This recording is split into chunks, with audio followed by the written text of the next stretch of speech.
Bonjour et bienvenue sur bossthemath.com, je suis Corinne Huette et aujourd'hui on va parler de parité d'une fonction. Je vais t'expliquer ce qu'est une fonction paire et une fonction impaire.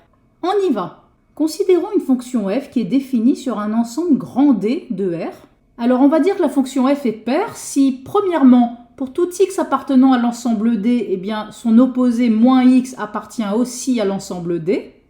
Et deuxièmement, quand je fais f de moins x, cela sera égal à f de x. On va dire que la fonction f est impaire si, premièrement, pour tout x appartenant à D, eh bien, on a aussi son opposé moins x qui appartient à D. Et deuxièmement, quand je vais faire f de moins x, cela sera égal à moins f de x.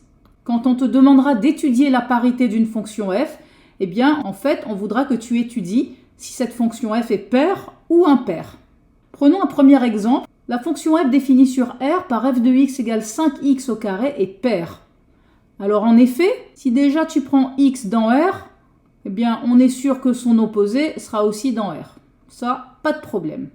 Ensuite, calculons f de moins x en remplaçant dans la formule ici x par moins x.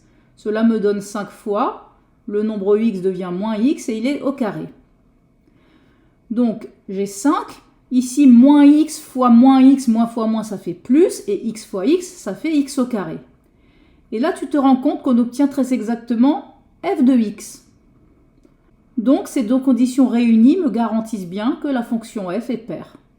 Prenons un deuxième exemple. La fonction f définie sur R étoile par f de x égale 3 sur x est impaire.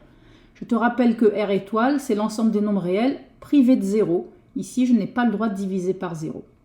Alors pourquoi cette fonction est impaire? Eh bien premièrement, si x est dans R étoile, c'est-à-dire est un réel non nul, alors il est évident que son opposé, c'est-à-dire moins x, appartienne aussi à R étoile. Ensuite, quand je calcule f de moins x, eh bien je prends la formule ici et je remplace x par moins x. Cela me donne 3 sur moins x. Dans une fraction, on peut mettre le moins devant la fraction. Cela me donnera donc moins 3 sur x. Et j'obtiens donc moins 3 sur x qui est en fait f de x. Donc j'ai f de moins x qui est égal à moins f de x. Ces deux conditions réunies me garantissent bien le fait que la fonction f est impaire. Alors voyons maintenant l'interprétation graphique dans un repère orthogonal. Premièrement, si f est paire, sa courbe sera symétrique par rapport à l'axe des ordonnées. Reprenons notre premier exemple de tout à l'heure, f de x égale 5x au carré, et regarde ici sa courbe. On avait dit que la fonction f était paire, et en effet, si tu regardes sa courbe, elle est symétrique par rapport à l'axe des ordonnées. En effet, si tu plies la feuille sur l'axe des ordonnées, les deux parties de la courbe vont se superposer. Ensuite, si f est une fonction impaire, sa courbe sera symétrique par rapport à l'origine du repère cette fois. Si on reprend l'exemple 2 de tout à l'heure, f de x égale 3 sur x, voici sa courbe, on avait montré que la fonction f était impaire. Et en effet, si tu regardes sa courbe, on voit bien qu'elle est symétrique par rapport à l'origine du repère. Par exemple, le point qui est ici, eh bien, si tu fais son symétrique par rapport à l'origine, hop, tu tombes sur son point symétrique ici qui est encore sur la courbe.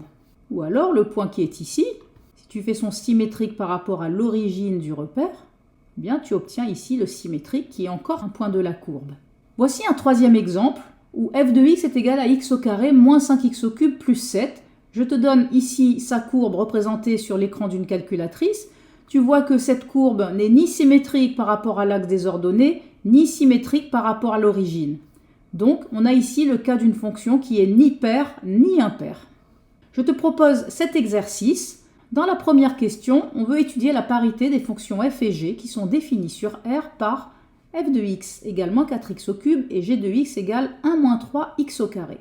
Alors on va commencer par f de x. Ici, comme les fonctions sont définies sur R, quand x est dans R, eh bien, il est évident que son opposé, moins x, est aussi dans R. Donc la première condition est vérifiée sans problème.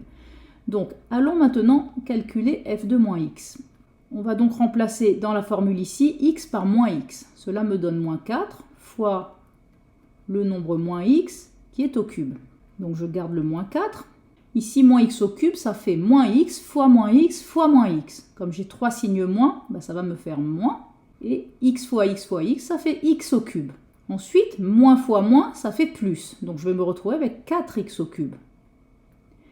Et tu vois très clairement qu'on va obtenir moins f de x, puisque quand je fais moins 4x au cube, ça fait bien 4x au cube. Donc, comme f de moins x est égal à moins f de x, on va dire que la fonction f est impaire. En ce qui concerne la fonction g, je vais donc calculer g de moins x en remplaçant dans la formule x par moins x. Je vais donc avoir 1 moins 3 fois le nombre moins x qui est au carré. Je garde le 1, je garde le moins 3. Ici, moins x au carré, ça fait moins x fois moins x. Moins fois moins, ça fait plus, et x fois x, ça fait x au carré. Donc, je me retrouve avec 1 moins 3x au carré. Et donc, tu vois très clairement qu'on obtient g de x. Donc, comme g de moins x est égal à g de x, eh bien, on peut dire que la fonction g est paire. Deuxième question, interpréter graphiquement les résultats obtenus. Eh bien, comme la fonction f est impaire, eh bien, sa courbe est symétrique par rapport à l'origine du repère. Regarde, j'ai dessiné ici la courbe de f sur une calculatrice et on voit bien que cette courbe est symétrique par rapport à l'origine du repère. On passe maintenant à la fonction g, on avait vu qu'elle était paire, donc sa courbe sera symétrique par rapport à l'axe des ordonnées cette fois. Regarde, je viens de dessiner sur une calculatrice la courbe de la fonction g et tu vois bien qu'elle est symétrique par rapport à l'axe des ordonnées. En effet, si tu plies ta feuille ici sur l'axe vert, les deux parties de la courbe vont se superposer.